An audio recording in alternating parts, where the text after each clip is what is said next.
How to enable add-ins that were disabled in Excel.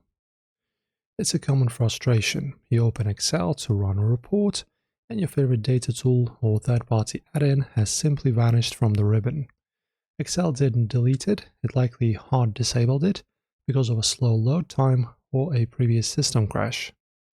Today I'm showing you the two-step fixer method to find these hidden tools and force Excel to re-enable them in under 2.5 minutes. Alright guys, so the first one is going to be checking the COM list.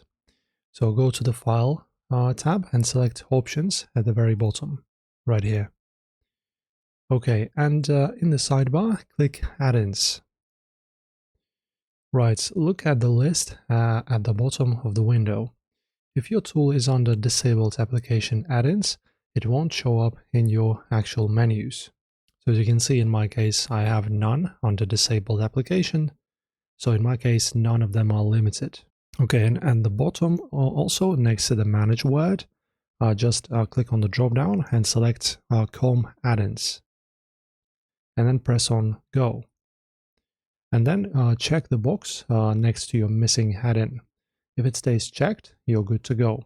If it unchecked itself immediately, we have to go deeper into the hard disabled list. Okay, and for that, you will once again go back to File, then Options, and then you need to this time change the Manage drop-down to Disabled Items. Right here, so we go to Add-ins, Disable Add-ins for Items, and then Go. And as you can see in this window, the items listed below are disabled because they prevented Excel from functioning, blah, blah, blah. So if you have any, as you can see, my Enable button is grayed out because I don't have any disabled ones. If you have them, just click on Enable. And after that, don't forget to close all of this. Of course, press OK to apply everything, and then close Excel. Just close your Excel, make sure to save your changes, then go back and open it up again. All right, open your project, and now you will have all your add-ins back. That's it. Restoring disabled items is about clearing Excel's memory of past errors. Once you've cleared the backlist, your workflow is back to full capacity.